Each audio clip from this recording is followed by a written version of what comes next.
Welcome back, folks, to the Membership Machines Show. This is episode 63. In this show, we're going to be discussing the most common sales objection that course creators face in trying to sell their courses. It's an important subject.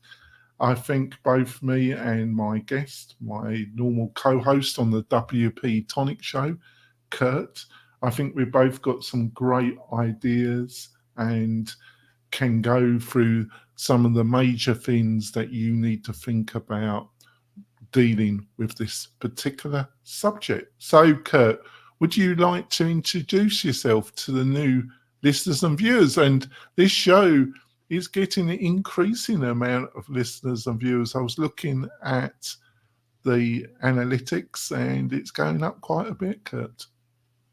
Well, that's great news for you, Jonathan, and well, for us, right? The show has great topics. I think you're doing a great job. I'm Kurt von Ahnen. I run a company called MananaNoMas. I also work directly with Jonathan and Lifter LMS as we focus on membership and learning websites. That's great. And before we go into the meat and potato of this great show, I've got a couple of messages from our major sponsors. We will be back in a few moments, folks. This podcast episode is brought to you by Lifter LMS, the leading learning management system solution for WordPress. If you or your client are creating any kind of online course, training-based membership website, or any type of e-learning project, Lifter LMS is the most secure, stable, well-supported solution on the market. Go to lifterlms.com and save 20% at checkout with coupon code podcast20. That's podcast20. Enjoy the rest of your show. We're coming back, folks, and before we go into the main part of the show, I also want to say that we have some great resources for you, plugins, WordPress resources. If you're looking to set up your course or membership website on WordPress, and I think you should do, you can find all these free goodies by going over to wp-tonic.com/deals, wp-tonic.com/deals, and you'll find some special offers from the major sponsors, and like I say, a curated list of the best WordPress resources for somebody looking to build a membership website on WordPress in 2024. So let's go straight into it, Kurt. So I've got about 7 or 8 points here. Well, I say that, let's just quickly maybe have a quick intro. What do you think are a couple of insights that you might have to start the conversation off around dealing with objections when it comes to providing a course to your target audience? By the time someone ends up in like my funnel, they've made the decision that they want to have a course, right? But when I look at different organizations, like doing a WordPress meetup or something like that, you'll run into people that are still haven't made the commitment. And I think the biggest thing is time or a lack of focus. You know, I've got too many other competing things, and I just don't have the time to do this or the focus to pull it off. Yeah, I think not entirely, folks, because it really depends if you've listened to the other previous shows where we talk about foundations, working out who your target audience, all the stuff that you probably, I think we covered a lot of that in the previous episode or the episode. We've covered a lot of this during previous shows, folks. So you definitely want to have a feast and listen to those. But I think I might be wrong here, but I just feel that a lot of this will apply to medium to higher ticketed courses. What I mean, anything over 1,000, anything 2,000, 5,000, if they haven't been exposed to a lot of previous online materials and education, or they haven't been in one of your less a lower price course. I haven't been regularly exposed to you and your material. A lot of the things that we're going to cover in this show, you're probably going to come across, and you still might do, dependent on the price. But that's just my opinion. Do you think I'm on the right track there, or at all? Yeah, I mean, it's so hard, Jonathan, because on one hand, we advise people, think of your avatar, think of the person you're trying to sell to, and then, but there are so many different characters that come to this arena that it really is really kind of hard to generalize sometimes. Yeah, and I don't think any of this is easy, because I don't think, I'm going to be totally honest to the listeners and viewers, folks. I'm very dissatisfied in WP-Tonics, because it's always been a struggle since I've started it about almost 4 or 5 years ago to solely specialize in helping people build membership or organizations.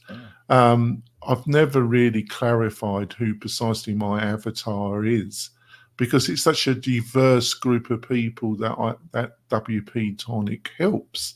So that makes it, but I suppose I could still, and I am actively working on who my ideal avatar is. So it's a little bit of an excuse maybe, but I only defense that I can put is that it's a very diverse. Would I've been candid there, Kurt, but you helped me at WP-Tonic. You've been helping me over a year now, and it is a very diverse group of people that you're helping me with at WP-Tonic. Would you agree with that? I would definitely agree with that. And it's when you're trying to isolate the avatar, and for the listeners out there that haven't heard this talk before, it's not just my avatar is someone that wants to create an online course, right? That's very general. What we're saying is, when you're trying to picture your perfect avatar, is it someone that's in health and fitness? Is it someone that's having an organic, feelings and emotions generated kind of course? Or is it someone that has a technical course like rebuilding engines? Or, there's niches within niches. And when you're trying to figure out who that core avatar is, what's that core avatar that you could market directly to? And then, through that land and expand idea, it creates, a really strong business. Yeah, the money's in the niche, folks. Really, in 2024, it's finding a subject and then finding a sub niche in that broader subject, because unless you're very, very well established, it's going to be difficult.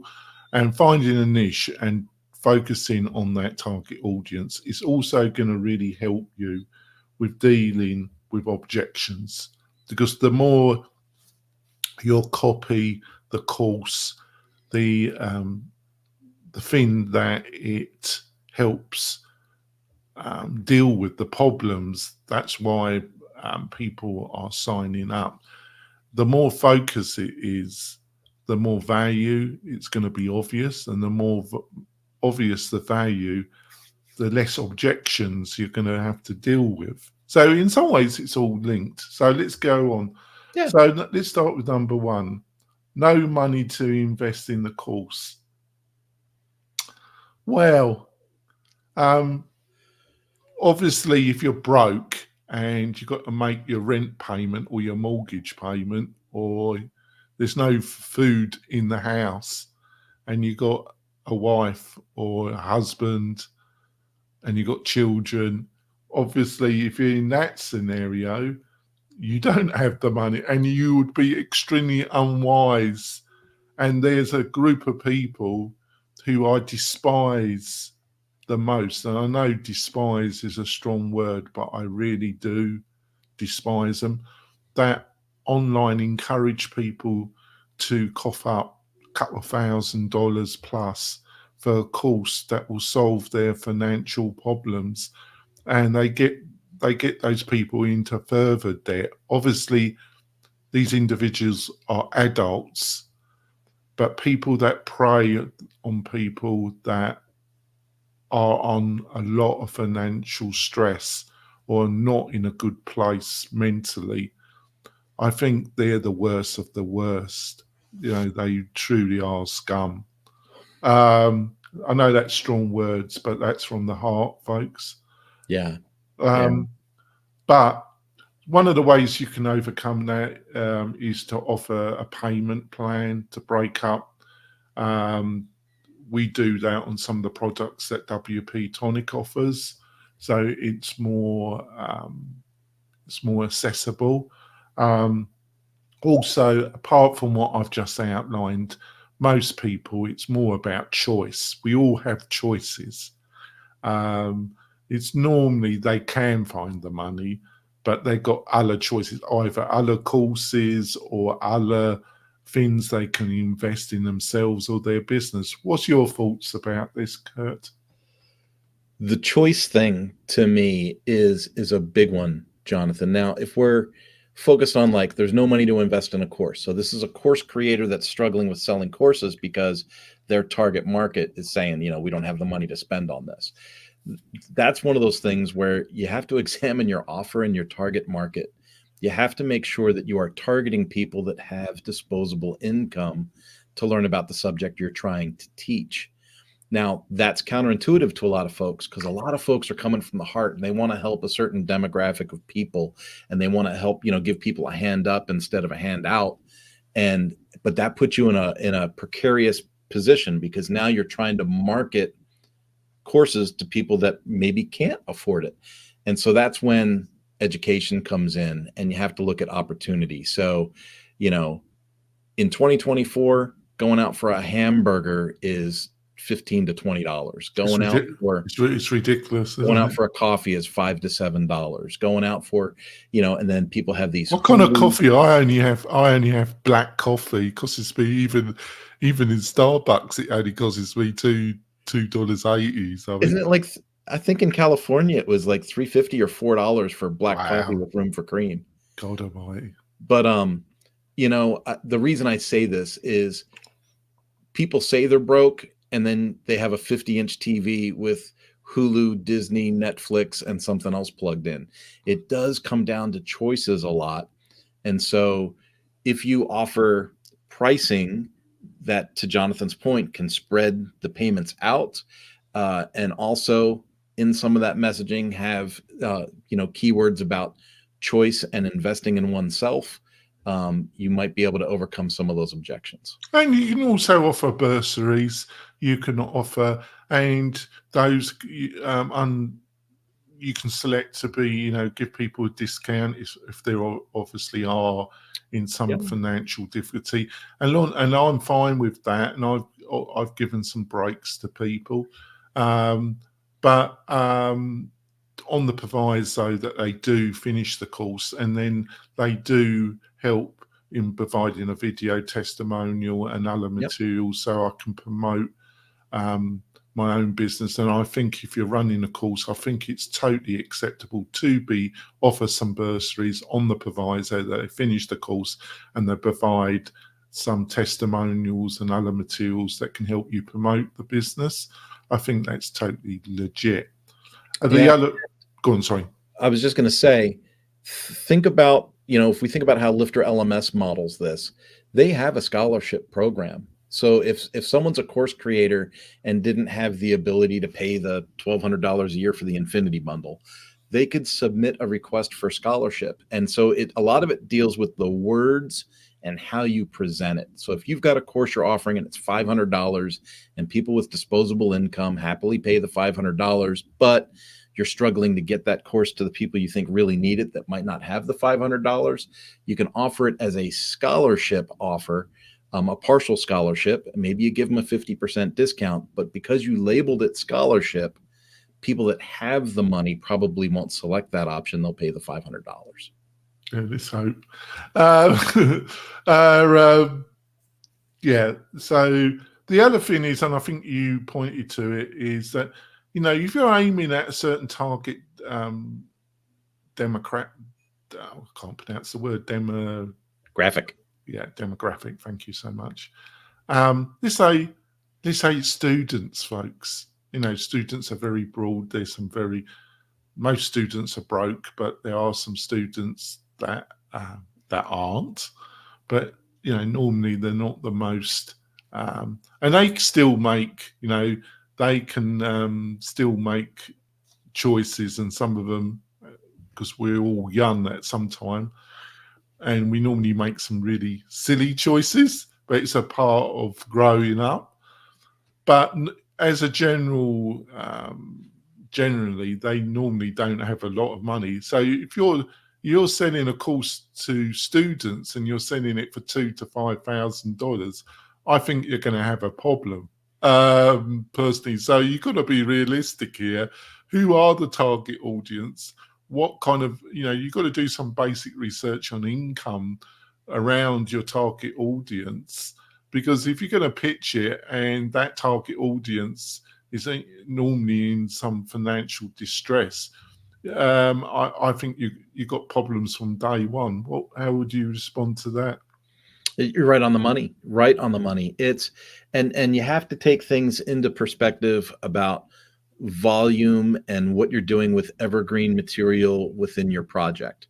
And so you don't want to devalue it, but you do want to say, okay, if my target market were financially, hampered students, what volume am I going to be bringing in? Like if you had 10 students at $50 a student, that's only $500. But what is it if you had 1,000 students? What is if you had 1,500 students? And so then you change your strategy based on volume and active usership. And then there's other strategies. Maybe you do it in cohorts or in groups or in community sessions. And so that's a little deeper way to look at things. Organization. Yeah, there's a deeper way to generate revenue. Yeah, in general, I wouldn't advise you to look at the lower end of the market. I think the medium to slightly higher. I don't think if you're starting out looking at the real high level is a good idea either, but looking at the real low level, because the reason why I'm saying that, folks, is you've got the ability to have a really nice business without having to have thousands of people. You can have a really, really nice business and really help your students by only having a couple of hundred who are paying a reasonable amount. But obviously they've got to get value out of that membership. When you say the $2,000 to $5,000 range, Jonathan, that is a real sweet spot. If you start offering something that's like $2,000, $3,000, and you can break it up over 3 or 4 payments for folks, you make it a real doable thing. And to your point, you don't need thousands of people. At that rate, you got a couple of handfuls to start with, you're making money, and then you can concentrate on growth after that. And the really great thing, isn't it, Kurt? This is a legitimate, unlike a lot of offerings, let's put it this way, offerings on the internet. This is a legitimate way of building up either a second income. That possibility can grow into something major that, if you want to leave your present full-time employment, can lead to that if you wish it, or it can provide a great second income for you and your family. And it's totally achievable by listening to this podcast, I would suggest. So let's go on to the next one, which you touched upon. And I think it can affect all pricing levels. It's kind of universal objection, not enough time to learn. So I think it's linked, because funny enough, I'm a member, I have good relationships with Lifter LMS, one of the co-founders. I think he would say that we're personal friends. I have a great relationship with the people behind LearnDash, the marketing team, and I have decent relationships, with the Buddy Boss people. I try and foster good relationships with all of them. But I was on a Zoom group call that's run by Lifter LMS yesterday, and one of the people was just about to launch, and they actually do host with us, actually, and they're lovely people. But they've got they were concerned because they had their first course, and it's 20 lessons, and they were talking about the layout, and it does depend who the target audience is. But the point I'm trying to make here is, I've said it before, don't throw too much to the audience too quick, and don't throw too much to a 101 beginner audience either. A 20 lesson or a 30 lesson course isn't going to go down too well with a 101 audience, a beginner audience. A 20, 30 lesson course goes down with an intermediate or somebody that wants to get expert on something because they've got a real problem. And I tried to say that yesterday, and I wouldn't say got pushback, but I've had the same answer. Well, it appeals to everybody. Well, I see that as a problem because I think it's down to what we discussed in previous shows. If it appeals to everybody, it doesn't appeal to anybody. But I didn't say that because it wasn't appropriate on that call. What's your thoughts about what I've just outlined, Kurt? I think when it comes to this particular issue, the way that you described it, there was that movie, I want to say it was called The Social Dilemma.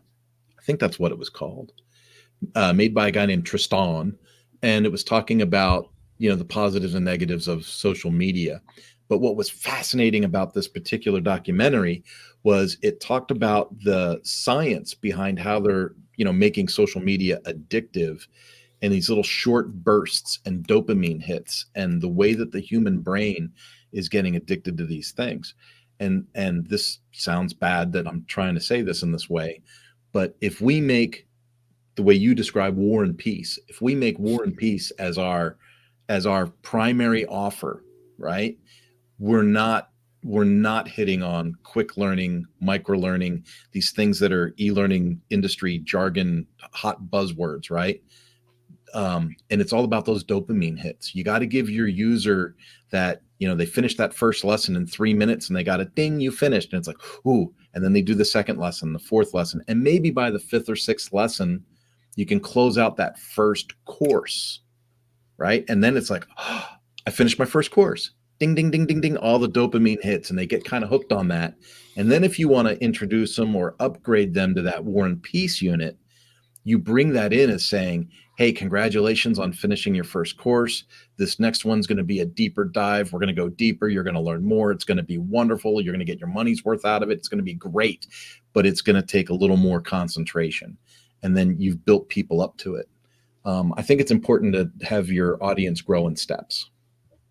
I think you made some fabulous points, and I understand your slight reluctance, also the taste of because social media, there's some dark forces in it. But you really, Kirk's made a fantastic point, because these people are invested in enormous amounts of money in teams that have an enormous amount of scientific, psychological knowledge, and they have manipulated their social media platforms to be extremely addictive. And if you adopt some of their, and it's out there's plenty of free materials out there that go in to some of the techniques that they have utilized in their UX design and the way.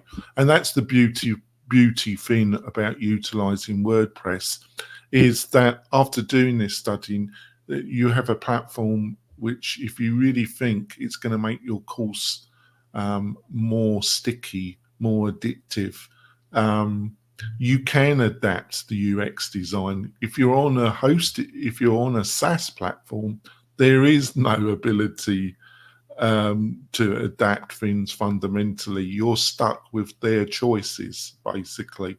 And they've normally got a very diverse, a wide stream of different course creators on their platforms. So it can't, one UX design for one group of individuals might not be suitable for another type. And you're just adapting your membership. But don't get me wrong, on the other hand, people tend to get intoxicated by all this choice too early. And the main thing is get your first students in, get feedback from them, and then get more students in and more students in and listen to them, and then at the right time adapt the interface to make it even more addictive to your target audience. It's all about the right tools and the right things to do at the right time. Yep. The other factor about not enough time is it's a bit like the money question, folks. We've always got choices. Look, about almost 4 years ago, I was a bit depressed, and I was a bit of I felt my life was in a bit of a dead end, and my weight had gone up to 320 pounds, folks. I'm 6 foot, but that wasn't a great look, folks. And my diet was terrible, and I had I wasn't ill, but I had a slight medical condition, and I've had other challenges as well over the past few years. But I think my choice 4 years ago has been one of the key factors that has allowed me to overcome my health issues to some extent. Is that I had a doctor's appointment, and he said, "Oh, you're going to be dead in the next 5-6 years. You're not going to have any retirement or any older." I said, "What do you mean?" He said, "Well, I can tell by your weight. You know, you're getting close." He was brutal. People say I'm brutal, but this was really brutal, folks. And he was a semi-retired doctor brought in as a locum, so he could tell me, the brutal truth. And he said, and I went out and I thought, I've got to change this. So I walk first thing in the morning. I didn't actually walk this morning. I could probably do it after this show, folks. And I walk in the evening, and I walk about 5 miles a day.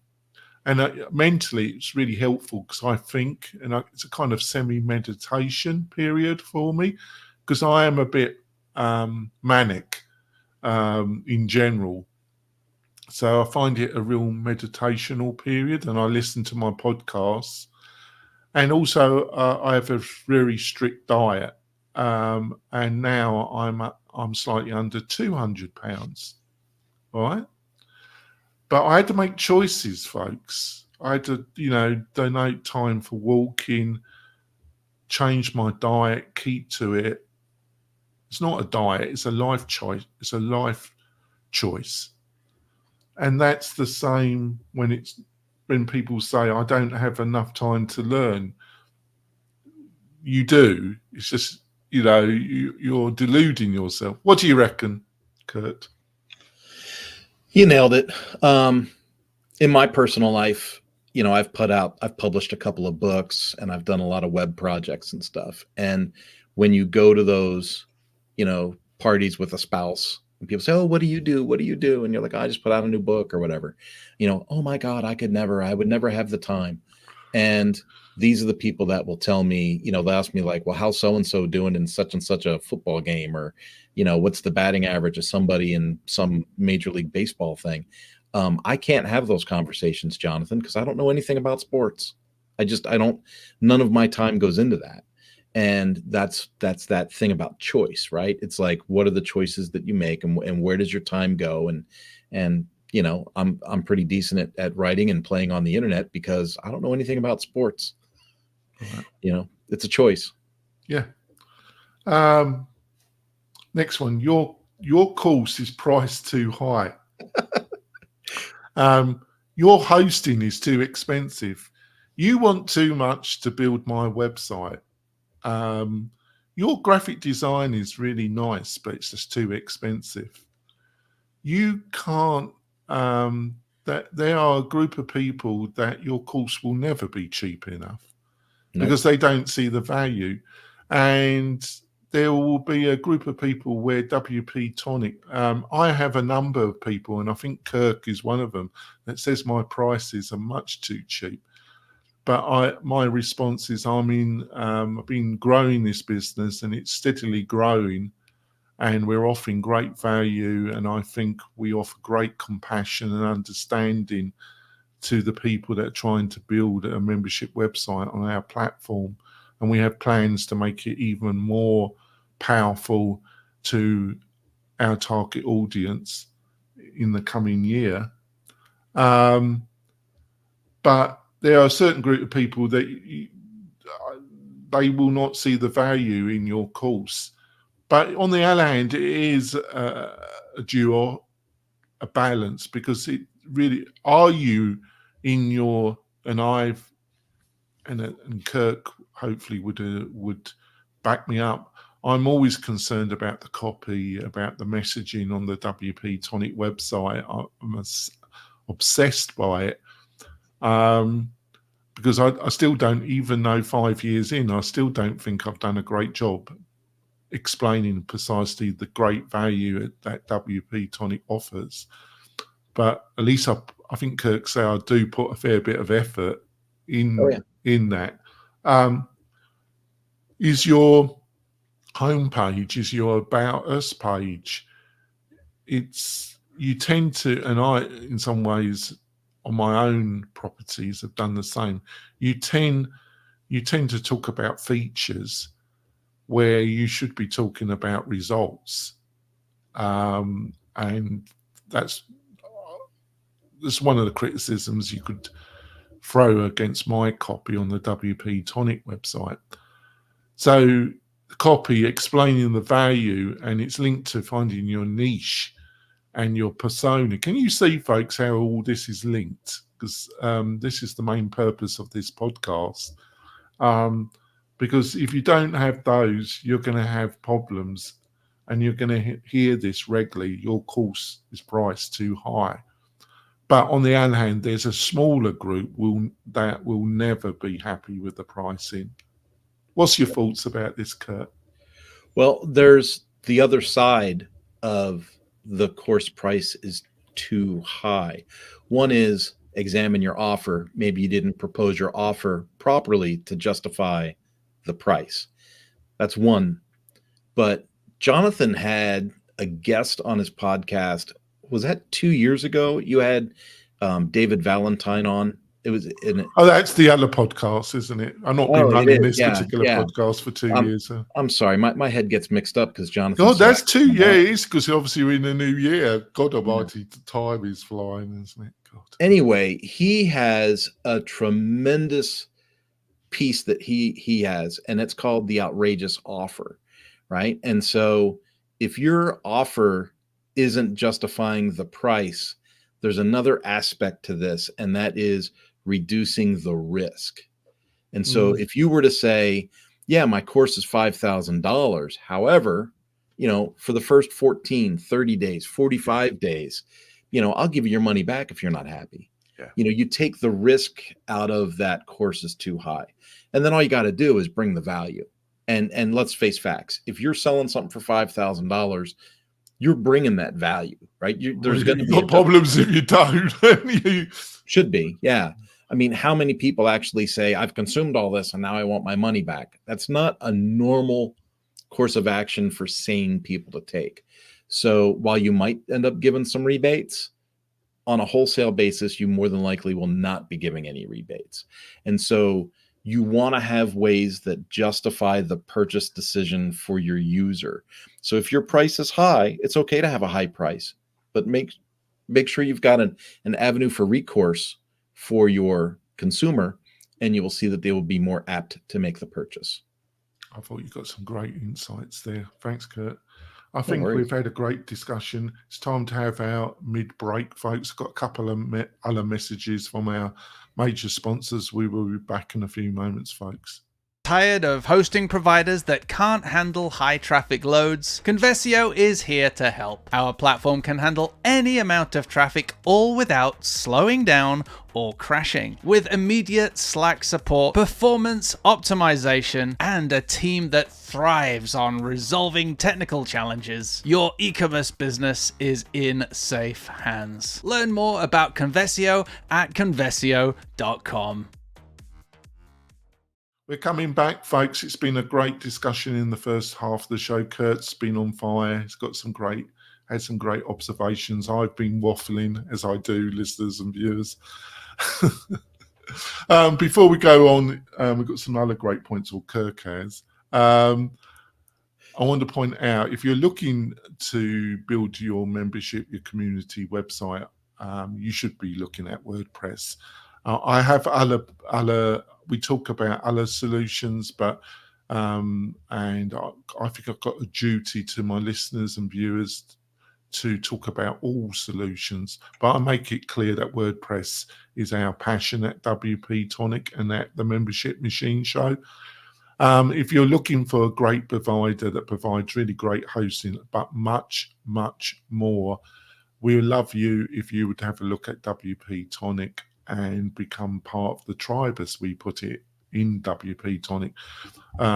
Kurt, myself, and other people in the company, we're dedicated to help people build the dream, build the business they're looking at. So if that sounds interesting, go over to WP-Tonic, and you can also book a chat with me directly, and we can see if we are a good fit. What more could you ask for? I don't know. So let's go on to the next one. Lack of confidence in the content.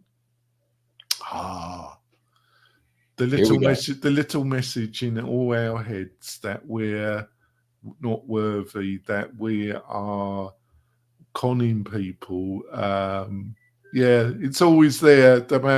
I think, and always will be there, unless you're a psychopath or a sociopath, where you think everything you're doing is tremendous. Got any thoughts about this one, Kurt? Sometimes it's well warranted. Yeah. Just being honest. Sometimes it's warranted, right? You need to take a real outside looking in look at your qualifications, what you bring to the table, and what that offer is really built on. There are some learning platforms. I can't remember the quote, so I don't want to put the name on it, but it says, I believe there's a course in everyone. No, there isn't. Yeah. There may be a course in everyone, but do the work. So maybe you've had tremendous success, losing weight. Let's pick the weight loss category. Maybe you had tremendous success losing weight. Your health is great. You feel like $1 million. You want to share it with everybody. And that's great, right? So maybe you want to make a course about how you lost that weight. That's great. But do something. Go get a certification. Go do something that adds value or credibility to that life experience. And then you've got something you can hang on the wall behind you that says, I really am qualified to talk about this, but here's my real life experience. And I want to bring you this course to add value to your life. And I think that lack of confidence might come from a lack of accreditation or there's a stepping stone that's missing in your path. And so if you fulfill that stepping stone, you'll restore that confidence where it needs to be, and you'll be able to sell at a much higher rate. Yeah, and also, like I say, it's linked to others. If this is your first dive, do not build War and Peace. Do, smaller course, focus at a niche, get your first batch of students in, learn from them, and then you can utilize that course. You can put it on Udemy. You can offer it as a low price lead magnet. There's loads of ways you can utilize that initial course, but don't put yourself under tremendous strain. But on the other hand, as Curtis pointed out, you do need some knowledge about the area. Like I gave you my story, but I in no shape or form do I think I could teach it. I think I probably could if I did the things Kirk has just outlined, and I joined some online courses or looked at some external certification and done a dive, because I do. The basic thing is, unfortunately, a lot of Americans just eat too much and exercise too little. But exercise helps, but it is reducing your calorie intake and doing it in a way that's sustainable, because weight gain is insidious. 1 pound gain per week, do the math. It doesn't take too many weeks if you're adding 1 pound of weight each week for you to get in a place where you don't want to get. So don't be too harsh on yourself, because weight gain is insidious. That's why so many Americans and so many people in the UK are now obese. They're not got, and so many people are morbid obese, and it will destroy their lives. It is very sad. Right. I'm sorry about that rabbit trail, Jonathan. Yeah, I'm going to shut up because I'm getting passionate there. The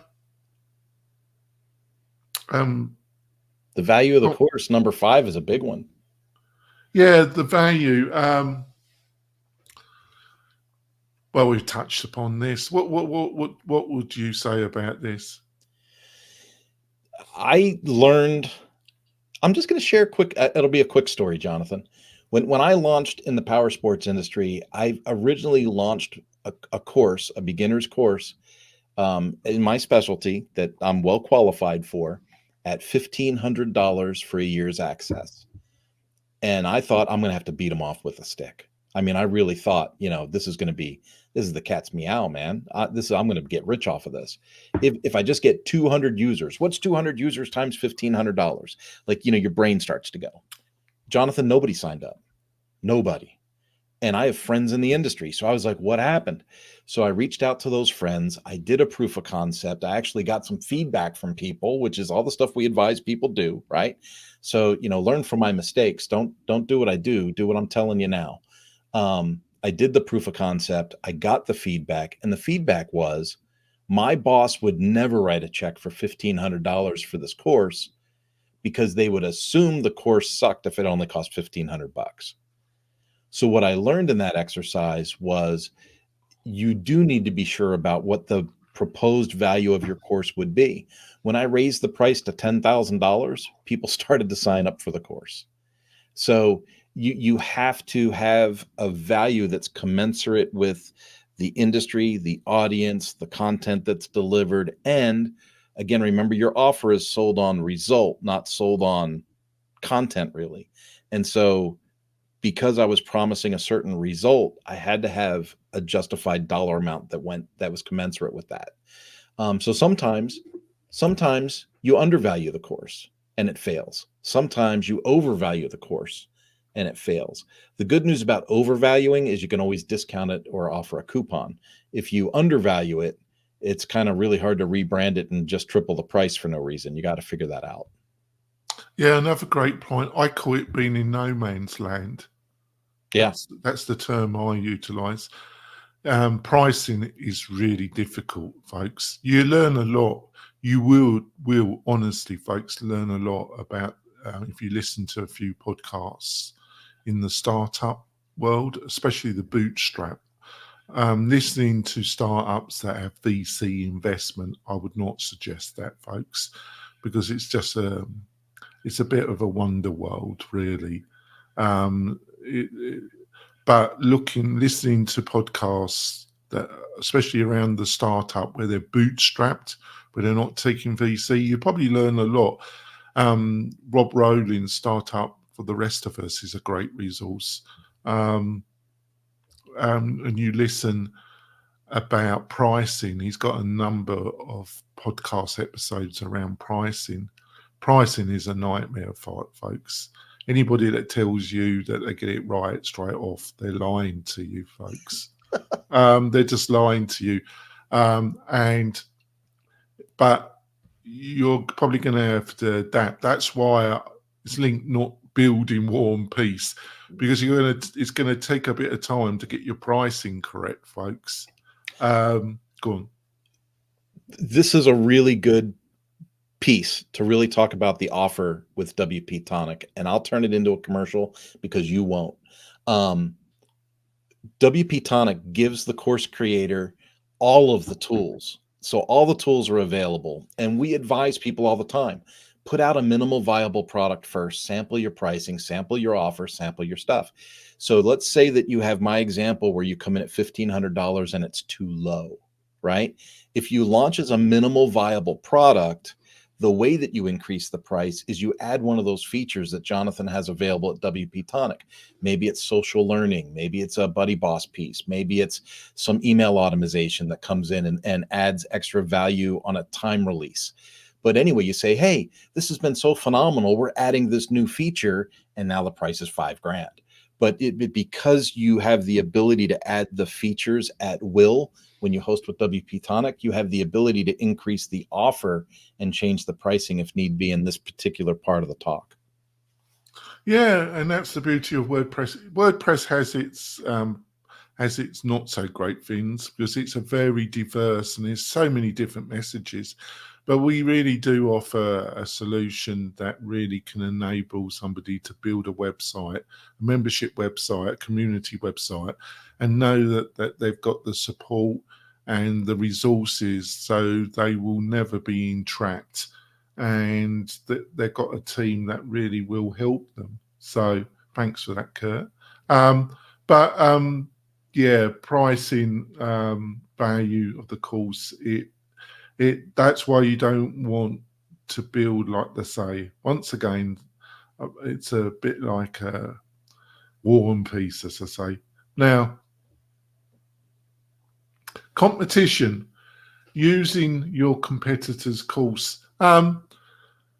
Really, I utilize this with SEO. I look at the competitors. I look at their posts. I have select tools. I've spent money on courses. It was an area that I really didn't want to do a dive into. I come from a developer background. I kind of had I took a pay cut to start WP-Tonic because I've hired people to help me because I just didn't want to do it all myself, and I knew it'd be a trap, right?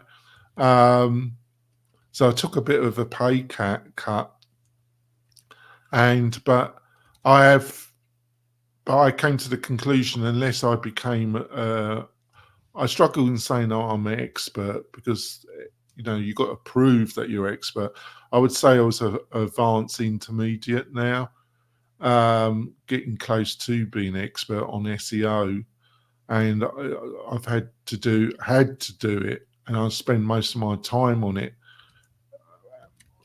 The two things I spend all my time, folks, is producing content that talks about WordPress and talks about membership, videos, podcasts, I'm going to be going on other people's shows this year, and producing content. And Kurt knows WP-Tonic produces a ton of content. For a small company, we produce a ton of content. Here's a good thing is to look at your competition, but then you got to think, it's a bit like podcasts. I copied mercilessly some other formats, but I've always also tried to add a little bit of uniqueness to it, so it then isn't a blatant copy. So that's what you got to do when looking at competitors is look, what are some of the things they're great at, and what are some of the things they're lacking, and is there a possibility for me to add what is lacking, so I can offer some uniqueness and some added value in what I'm going to be providing. What's your thoughts about this, Kurt? I don't know. I'm kind of a little bit out on this one. I think more and more when I think about the challenge of, thinking about the value of the course and then thinking about I'm using a competitor's course or I'm working in these other platforms, I just keep going back to, you just got to do it. Well, you're losing me a little bit there. What do you mean? I think the more that, because I was listening to you kind of talk back and forth a little bit, and you had talked about, Lifter and LearnDash and platforms and WordPress. And I just want to inspire people to take the first step. Oh, you think by looking too much at the competition, they get paralysis? That's your concern a little bit, is it? That's kind of where my head was at. I was starting to swim around, and I was just like, there are too many choices. I just had a meeting this morning with someone that was talking about. Oh, can I just slightly interrupt? Yeah. I think I haven't explained. I think you're talking about looking at all the tools. Oh yeah, I'm talking about looking at other courses, not too many. I think you're right in what you pointed out. I think I need to quantify that. Don't look at 1,000 different courses, folks. Have a look at what people, you should have joined Facebook groups. You should be following some of the leaders in your niche area. You should be watching the things that people say about these people you're following. If they're running courses, you should need a digital notebook or actual notebook, and you should be writing down what things say good about these courses. But then have a look at what's around, and then only choose about 3 or 4 of them, and then monitor what's been said about the course, the good things, the bad things. Write it all down, and then have 2 columns about each one that you're following, the strengths, the weaknesses, and by listening to other people, you'll see what's regularly being said, and then utilize that material about the things that you're going to cover in your own course. Have I explained it a bit better now, Kurt? I think I got lost when you were talking about like copying format and some of the content that we've been generating lately in WP-Tonic and stuff. Well, I mercilessly copy other people's stuff, like Picasso. Picasso said, "What did he say? He said, good artists copy, great art is still." So I'm merciless. I try and adapt it so they can't say you're a plagiarist. Or get snotty emails or get letters sent to me. I try and avoid that like the plague, because even though it's water on a duck's back and I just treat it as the experience of business, it still rattles me up, and it means that I'm not concentrated on the things that I should be concentrated on. But, see what you just said, that's kind of what I was when I opened up and seemed completely faded. That's what I was talking about. It's like you get so wrapped up in it, or you get so concentrated on best practices or what the competition has put up, especially if I think I know where you're coming. You are correct. I just want people to get started, do something. Yeah, there's a balance here, folks. Don't get totally sucked into this. So 6 months later, just say, well, the first, for a couple of months, I need to build out the content. Now, spending a few weeks looking what's out there, and then getting the framework, some headers and that, but don't spend 6-7 months on it. And it's the same thing with the technology. My God, folks, especially when WordPress, you'd be amazed at the people we have coming at WP-Tonic, and they want a free consultation. And they list off every membership plugin, every learning plugin, every marketing automation plugin platform in WordPress. They know more about the stuff than I do but they know what I mean by it is I concentrate on, I'm always out there looking at new technology in WordPress. I'm always keeping my antennas out there, because it's always a moving environment. But I don't learn about, like, I was on a Facebook group this morning. I have a list, and somebody was talking about a WordPress form solution that I've never even heard of. And there is a lot of form plugins out there, folks. The two that we utilize is Fluent Fluent Forms, the Pro version, and sometimes we use Gravity Forms, and I think they're, for the right choice, they are the best solution, folks. But there are a load of plugin solutions out there, and that's just my personal choice. Other people would disagree with me. Good luck to them, but I'm just telling you what I honestly think. But they were talking about some plugin solution I've never even heard of, and I've been in WordPress for 15 years and I haven't even heard. So, but that happens on a regular basis. I have people talking about solutions I've never even heard of. So you've got to calm it down a little bit. Right. I was ranting and raving there a bit, wasn't I? Prefer Google and do it yourself. Right. Yeah, it's all out there. I don't need to pay to go on this course. And we've got to be realistic there. To some extent, they're right. There is a lot of free content out there, folks, and there's never been so much. And I'm amazed the amount of people that offer 6-8 hour free courses on YouTube to build a whole, and it's all there. But it's normally 2 years or 3 years ago, or one of the problems, and it leads, you go to YouTube and you look at reviews and that, and everybody's got their own honest opinion, and they're all normally totally contradictory. And at the end of it, you end up on a call with me, and you've spent 8 months looking at every bloody solution, folks, and you've come to no coherent idea how to move on. And it's got so bad, folks, that you're looking at Kajabi.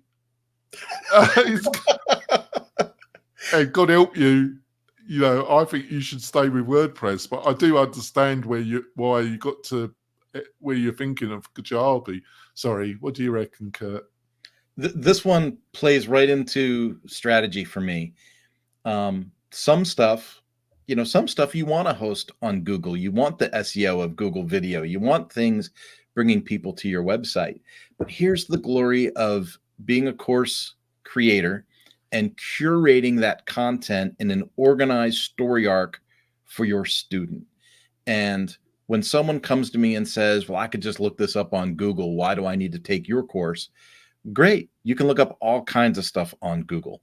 You can go to a search and say, give me a video on why politics is great. Give me a video on why politics is horrible. And Google will fulfill that request both ways. And so once you see that, Google will supply those answers, positive or negative, that's the pitch on why you want to take a course. So when someone comes to me and says, like, for example, I've won in power sports. Well, why would I want to take your course on power sports? We can look up a lot of the stuff online. Yes, you can. But I curate this information for you, and I design this information in a story arc that gets you these results. So do you want these results? Exactly. It's like being a good teacher. There's a course. That's why you don't want to build War and Peace, folks, because people underestimate. I'm not going to overdo it, but there's an art form about getting the right text with the right videos, and that's one of the great things in signing up for WP-Tonic, because I have people that can advise you about doing this. So you do it the right way. But there's a great, if you sign up for any course that's been done in the right way, a bit of thinking and utilizing the right tools, it has a certain flow to it. It has a certain educational it gets the outcome. It's like being in front of a mediocre teacher and then you're in front of a really good teacher. They're both teachers, but there's something about the really good teacher, about the structure of the syllabus, the path that they take you on, between the mediocre and the really good teacher. Is this making sense, Kurt? Well, it makes a ton of sense to me, but this is all right up my alley, talking about course structure, curriculum development, instructional design. All of that is meant to take your learner through that story arc and give the learner that experience, not just the experience, but the outcome that was sold to them. And that's something that a YouTube search can't deliver. No way. So, all right then, I think we'll wrap it up now. So Kirk, what's the best way for people to find out more about you and your feast of knowledge? Kirk? Feast of knowledge. If it's business related, I'd love to talk to you on MananaNoMas. Come to MananaNoMas.com or any of the MananaNoMas social properties. You'll find us there. But if you just want to connect, I'm on LinkedIn almost every day. I'm the only Kurt Van Ahnen on LinkedIn, and it's a great way to connect. So that's a good way to reach me. How about you, Jonathan? Oh, the great way is go to the WP-Tonic website, folks. Have a look at what we got to offer. We love you to choose WordPress and WP-Tonic as your partner in building your great membership website and getting the outcomes for you and your family that you're looking for in 2024. We will be back next week with another great show. We'll see you soon, folks. Bye.